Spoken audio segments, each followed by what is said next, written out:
Mr. Scott, thank you for being here. Thank you for your willingness to serve this country. Your background is incredibly impressive. I think we add you to the long line of incredibly qualified nominees from President Trump, and I'm hoping we get all of you confirmed quickly, efficiently, so you can get to work. And there is a lot of work to be done. Indeed. I will say, as a newbie here in Washington, D.C., this place actually fascinates me. It's really unbelievable. 5 years ago, if you made $60,000+ in this country, you could afford a home. Today, it's more than twice that. Mm-hmm. And you look at if you had supply and demand for dummies, you would open up page 1 and say, well, if you add 12 million illegals into a country in a period of time that require housing, perhaps housing prices will go up. And yet there's incredible denial about that fact. How do you think illegal migration, which has been completely insane over the last 4 years, has played into housing affordability? Well, thank you, Senator Moreno, and congratulations to you. It's great to spend time with you. In the HUD report that came out on December 27th, it noted that illegal migration or illegal immigration has caused a lot of the homelessness in our country. When you have 12 to 20 million people coming across illegally to our country, it's going to be a great burden on the economy, on housing, on homelessness, on health in our country. And so, as the report said, it is a huge burden, and that's something that I think that we, as a country, as you, Congress, as the White House, have to work to eliminate so that we can take care of the American people. Yeah, so basically the government allowed 12 million people to come into the country illegally over the last 4 years. They've unleashed fiscal stimulus unlike at any point in our history.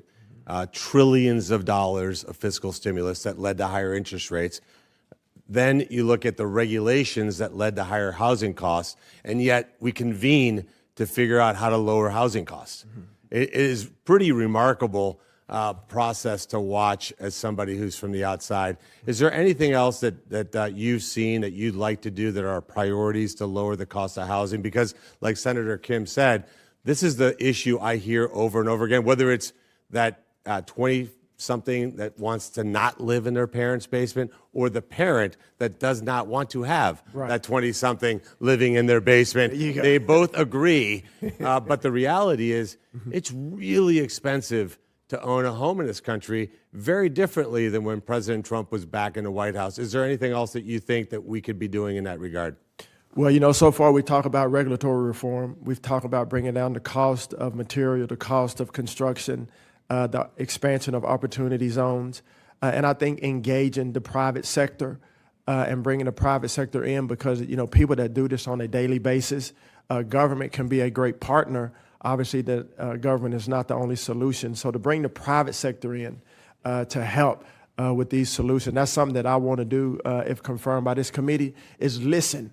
You know, listen to those that are in the localities, listen to those that are in the private sector that have been successful in building affordable housing, workforce housing. I think that would be a great advantage for us. Well, thank you.